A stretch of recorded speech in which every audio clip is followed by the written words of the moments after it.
Yo, what's up, y'all? We out here again on the river, on the bridge.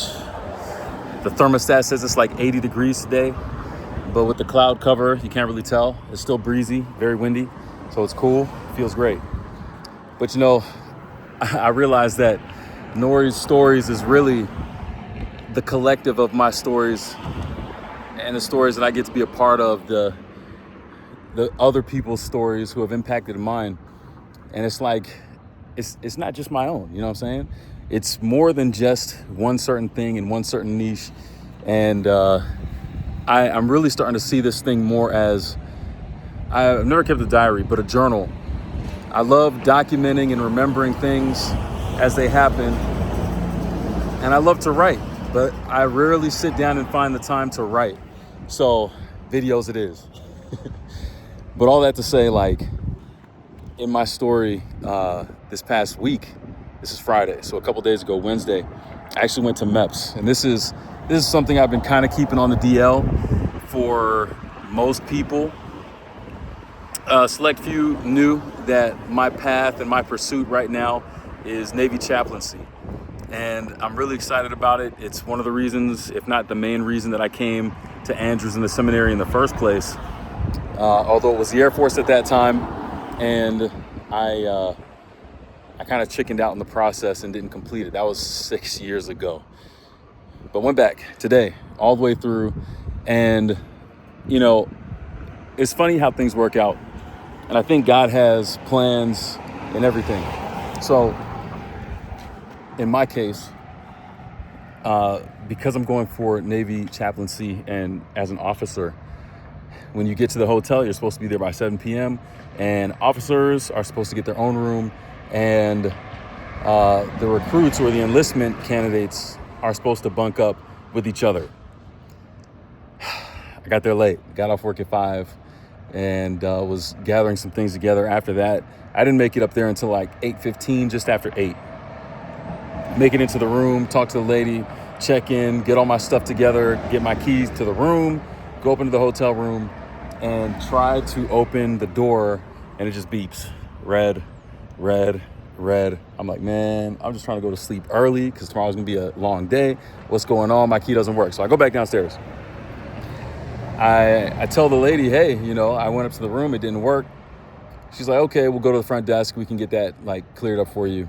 And I guess right at the same time that I was there, the Navy, I'm not sure.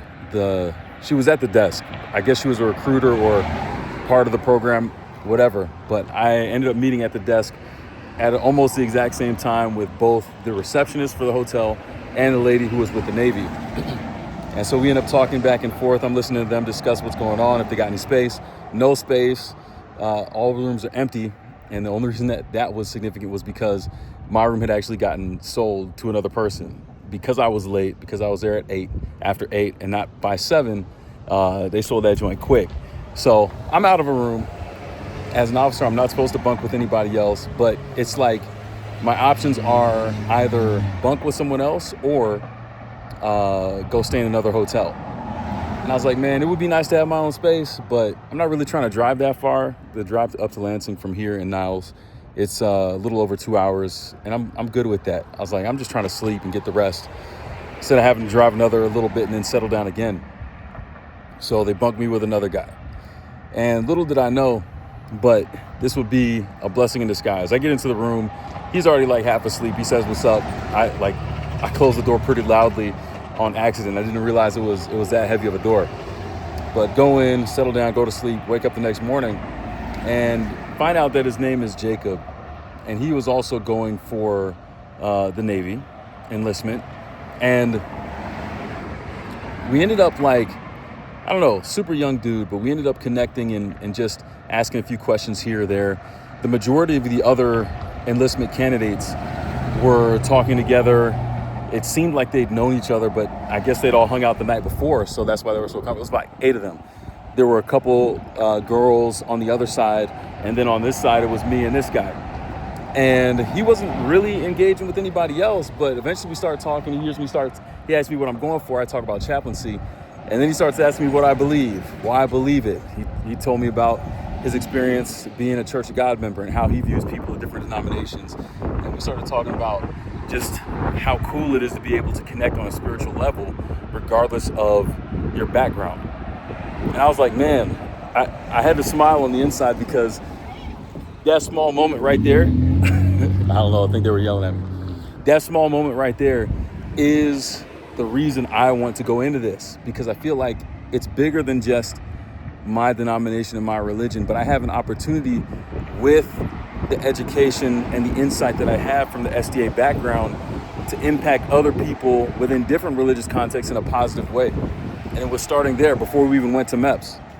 And, we went through the MEPS process from there. I drove myself, everybody else was on the bus. We got to interact, sat next to each other a couple times through the process, talking here, talking there, dapping each other up as we go. A long day for sure. It was like 6 a.m.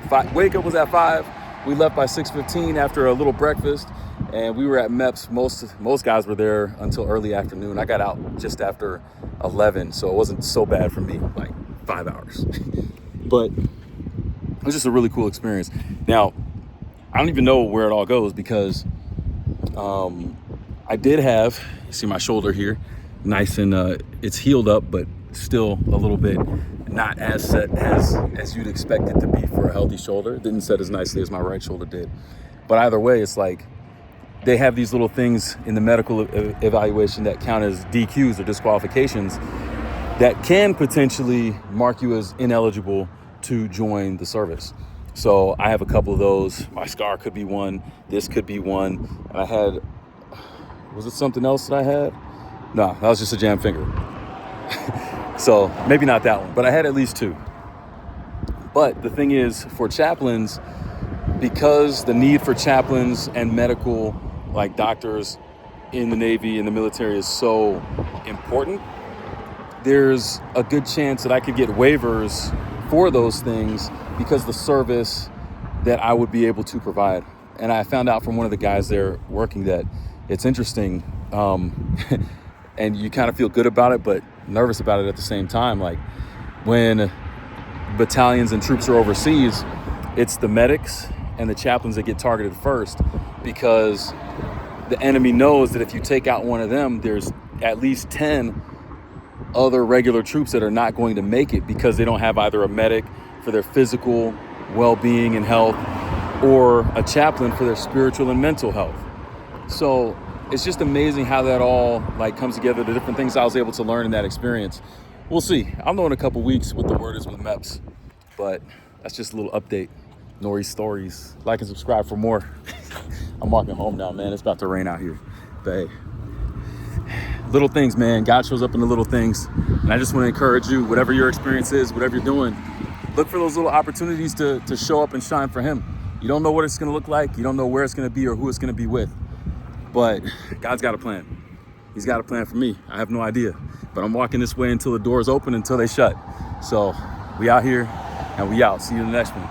Peace.